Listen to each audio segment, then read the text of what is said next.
Welcome to GrassRoot Ohio, conversations with everyday people working on important issues here in Columbus and all around Ohio. I'm Carolyn Harding, and today I'm talking with Dr. Lauren Beene, a general pediatrician practicing in the Cleveland area. She is co-founder and executive director of Ohio Physicians for Reproductive Rights and co-leader of the nonpartisan grassroots coalition, Protect Choice Ohio, and Ohioans United for Reproductive Rights. Dr. Beene is concerned that abortion restrictions will cause a medical crisis in Ohio and will disproportionately affect the most vulnerable populations, including her teenage patients and people of color. Dr. Beene with Ohio Physicians for Reproductive Rights, Protect Choice Ohio, and Ohioans United for Reproductive Rights are working diligently towards protecting our reproductive freedom via the citizen-led ballot initiated constitutional amendment that is on the November 2023 ballot. Welcome back to GrassRoot Ohio, Dr. Beene. Thank you so much. I'm so happy to be here.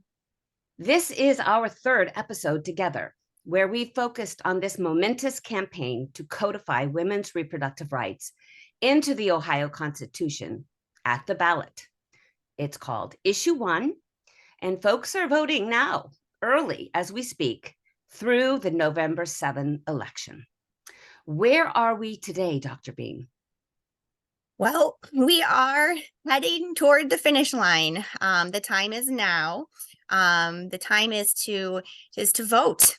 Is where we are now. We are in a very exciting period of the campaign. The period where we need everybody to get out and vote, to vote yes in support of issue 1, to keep the government out of our healthcare decision making in our most private moments, and to keep those decisions between people and their families. And so we are in the call to action, I think, as you described it, where we just tell everyone we know to go out and vote yes. So last Sunday, October 10, supporters of Issue 1, reproductive rights on the Ohio Constitution, gathered all over Ohio, ready to volunteer, donate funds, and get the vote out for yes on Issue 1. Let's talk about what this campaign has faced since we last talked in July. We had the August special election that would have taken away our a majority rule and making it more difficult to pass a statewide ballot initiative. And then we had the language on the official ballot was not the same as the official actual amendment. Can we talk a little bit about that? Definitely. So since we started working on this, and long before that, the anti-choice lobbyists and our extreme politicians and government officials have been doing everything that they can to try to slow us down, to try to stop Ohioans from being able to vote on something that they feel is important, that the vast majority of Ohio feel is important. And so we've been dodging these curveballs left and right. But you mentioned the two big ones that have happened over the last few months, which really just demonstrate a total abuse of power. I think everybody can agree that the August, but it's thankfully an abuse of power that has not slowed us down. If anything, has added to our energy, because it's shown people how incredibly important this amendment is, as it is really grassroots democracy in action. And so the first thing you mentioned, the August special election, where Frank LaRose, Secretary of State, and a number of extremist politicians tried to make it harder for us to pass our reproductive freedom amendment this coming November. Thankfully, an incredible swell of voters turned out throughout early voting up until Election Day. It was really a historic moment for Ohio, seeing all of these people coming out to vote to preserve their voice in the democratic process. And so that surely didn't slow us down. If anything, it helped us just by building more coalitions and making more friends and helping people realize what's going on. And then the second thing you mentioned was the ballot language. So it's really important. People listening here may know this.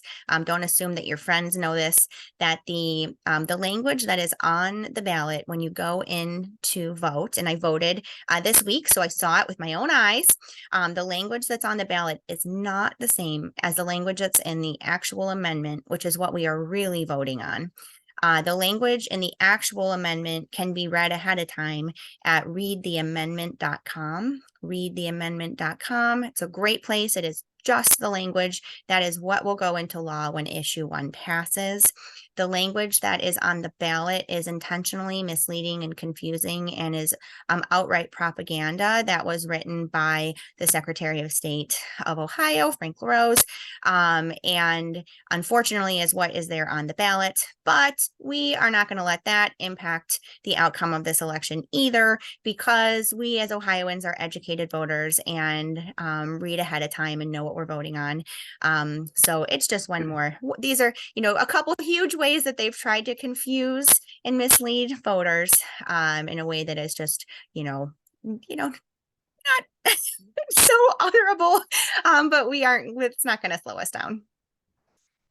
Yeah, there's been I think these issues have actually raised the awareness to the majority of Ohioans to see that we do need to have our rights for referendum and initiative and keep the simple majority, and that we have to have honest, transparent language on the ballot. Yes. I have another question. There have been some misleading information in these big TV ads. Mm-hmm. How has the campaign faced these misleading informations? So our campaign has the advantage in that the truth is on our side. So we have a very straightforward amendment that is easy to understand, and it is a very common sense amendment that will protect the rights that we've had under Roe for 50 years. And we had under Roe for almost 50 years, I should say. And there is, despite what our opposition is saying, there is nothing extreme about issue 1. Issue 1 will preserve the rights that we have had. It is not going to it's going to preserve those rights. It's not going to make anything vastly different. It is just going to allow Ohioans to get the reproductive health care that they need when they need it. And so these ads that are just filled with straight propaganda, saying that, just things that are completely false. I'm reluctant to even say what they're saying because it's just so ridiculous. Right. But I think it's important to know that our amendment, it will preserve the rights that we've had. It's not going to change anything about parental consent laws. And it does allow the government to restrict access to abortion after the point of viability. So pretty much things will stay the same as they currently are, since we're currently functioning under pre-Dobbs law in Ohio, thanks to our extreme ban, which is actually extreme, being suspended temporarily at the moment. Okay, so these ads cost a lot of money, and I've noticed that our campaign has put out a couple good TV ads. Mm-hmm. Where are we as far as needing funds for our campaign to get the word out? Yeah. So, these campaigns are so unbelievably expensive, unfortunately, but it's just the way that it is. But thankfully, thanks to people all across Ohio, we have had an unbelievably generous just influx of contributions, big and small. And so my first thing, I want to say thank you to everybody who has contributed.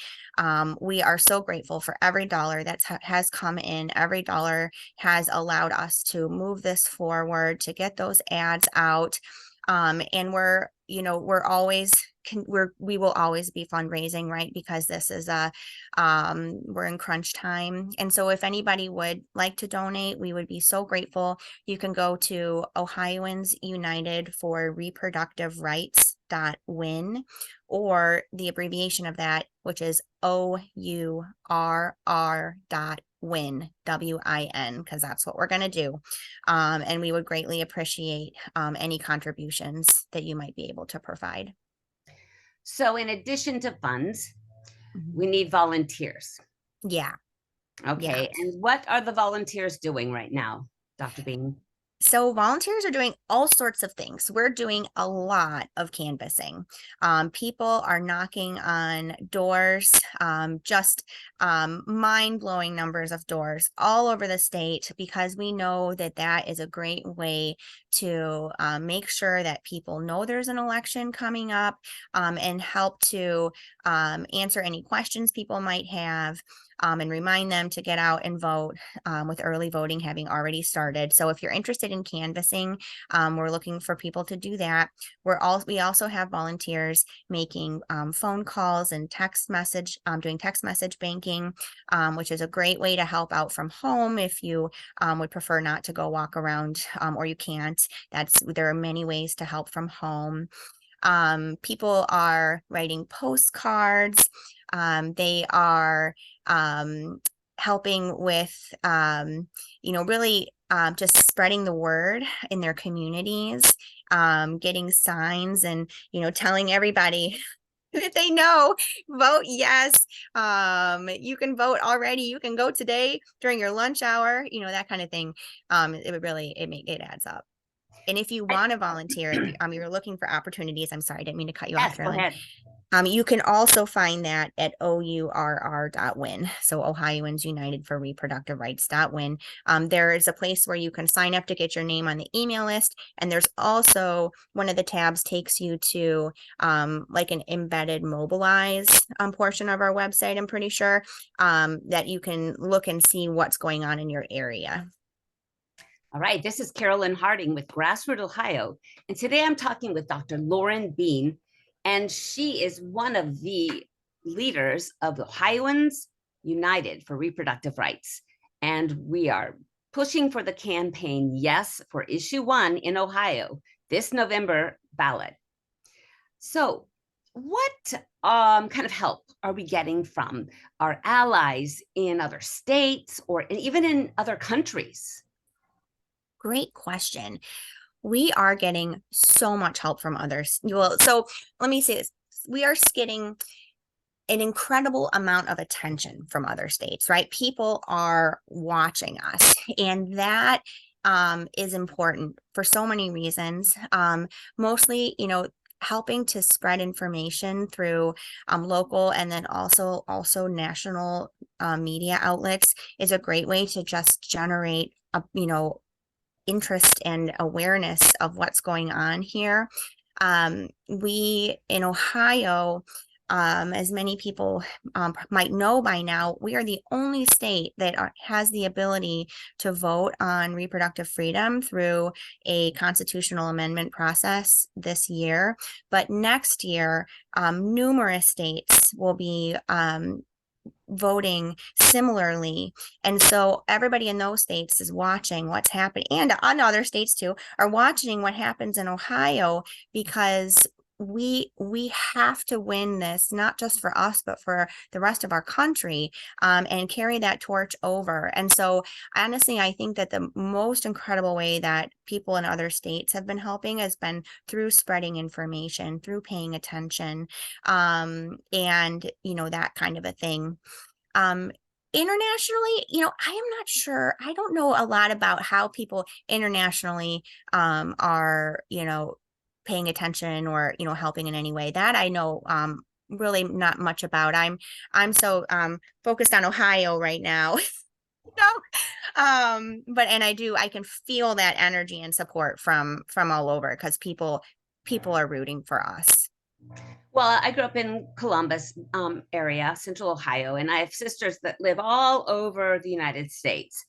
And as GrassRoot Ohio, people all over the world actually tune in or stream our show. And so I'm reaching out to these folks saying, hey, this is for you. This is our time right now. Whatever you can do, if you can send in some money, if you can text, if you can send your friends information, it's what they call in the theater world, we say today's the day. Today's the day. All right.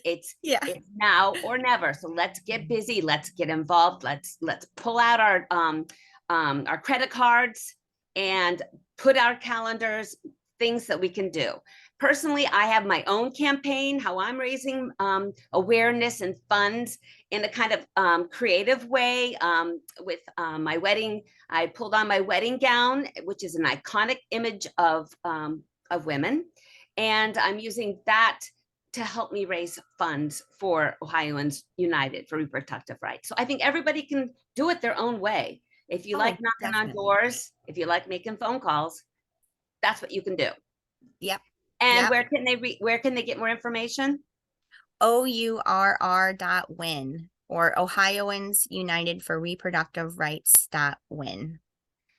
Dr. Beene, Mhm. you're a physician, and your group of physicians wrote a letter back during the 6-week ban and put it on a full page ad in the Dispatch. That took a lot of courage to become an activist, actually. I would like you to give our listeners why you as a doctor are doing this. So, back in July of, I think it was July now or June, whenever that terrible day was, June 24th, 2022, when the Dobbs decision came down, before that, I wasn't really involved in this, at all. I knew that it was important, but I didn't really understand quite what it meant to lose access to reproductive health care.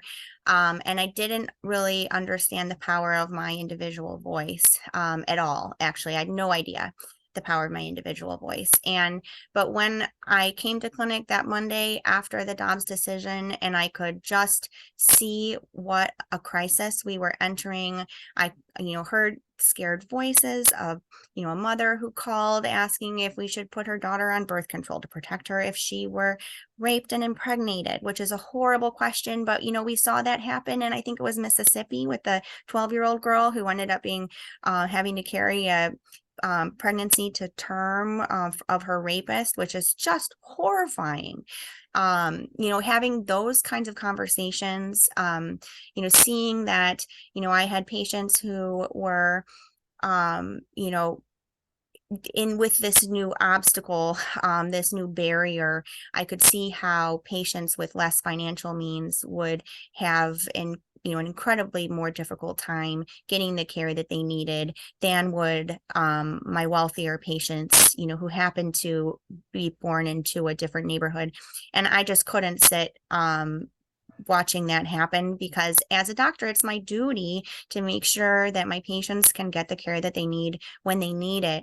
And so when I started writing that letter, I think that it resonated with so many physicians and healthcare providers in the state, because we all share that same feeling that it's our duty to make sure that our patients can get the care that they need when they need it. Because if they can't get that care, then people suffer and people die, and that is totally unacceptable. So for me as a doctor, I feel like I have no other choice but to do what I can to help. And I know so many other medical professionals and just people in Ohio feel the same way.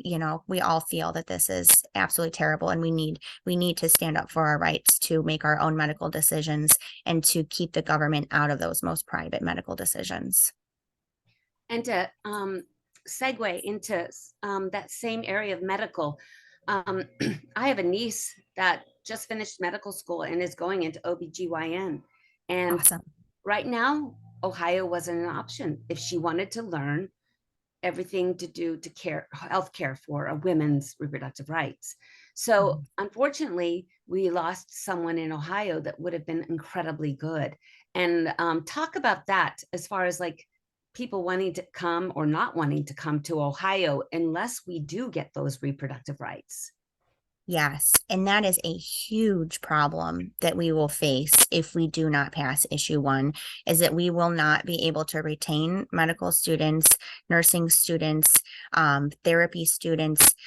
Those students are going to leave the state because they won't be able to get the training that they need in Ohio, that will allow them to practice the full spectrum of their specialty. And people who already work in the state will leave because will feel as though they can't practice medicine without fear of being charged with felonies and losing their medical license and going to jail. And we have seen that and are seeing that happening in other states where there are areas in like in in Texas, and I think is it Idaho, I'm not sure, one of the more northern states that's facing similarly terrible bans. There's all sorts of problems with access to care for pregnancy related issues. Down in the southern United States, it's extremely difficult to find, the southeastern United States, it's extremely difficult to find healthcare providers for women carrying pregnancies, and it's that will happen in Ohio if we do not all vote yes on issue one. And I think, like, just for me, as I'm one person, but I moved to Ohio to go to medical school. I'm originally from Michigan. I came to Ohio to go to Case Western. Like many people who live in my area, all came here from other places to train to be, medical professionals, because Ohio is a world leader in science and medicine, and it's something that we are so proud of as a state. And if we don't pass issue one, that is going to go away. So absolutely critical that we all vote yes to preserve the future of our medical healthcare system in our state. And as a mother of a 19-year-old and a college student, I would not choose to send my daughter to a state that had a ban. I just wouldn't. And I think a lot of, women that care about our rights would go through the same thing. And in fact, it's just a nightmare what happened to the one woman, I think it's in Texas, that helped her daughter get an abortion, and then she's now has to go to jail. I mean, things like that. I mean, she helped her get out of the state and go to a legal provider, and now Yeah. she's got to go to jail. To me, that's just, it's medieval. Mm-hmm. So, okay, so Yes, not good. Agree, not good. not good. So, our call to action is to get everybody out to vote. I have a big a soft spot for rural Ohio. I spend a lot of time in rural Ohio, and I value the rural people, their hardworking ethic. I believe there's been a real lack of education about our initiative into the rural part of Ohio. What's going on with the campaign to reach our rural voters? So, I think I mentioned canvassing. We are out everywhere canvassing.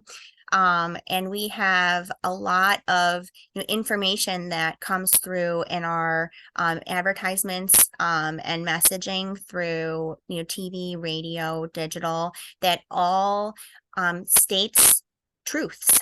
And those truths about issue one are that it is not extreme. It is a common sense amendment, and it will protect individuals' rights to reproductive health care decision making, free from interference by the government through the point of viability, right? And so we are working to make sure that those truths about the amendment are shared everywhere, that really this is just to preserve what we currently have, and to stop an extreme ban from going back into effect where there was no exceptions for rape or incest, and where people were forced to carry pregnancies to term that were not going to survive, and were forced to either leave the state for care, or birth an infant that they would then have to watch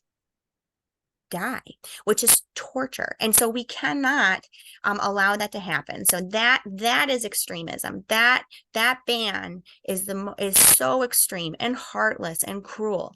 And so, what we are doing is not. It is common sense. We are keeping things the way they have been. We want to just make sure that Ohioans are the ones who are in charge, and they're with their families and their faith are the ones that are in charge of making their own personal healthcare decisions in those most private, stressful times. So, like you said, we're in the home stretch.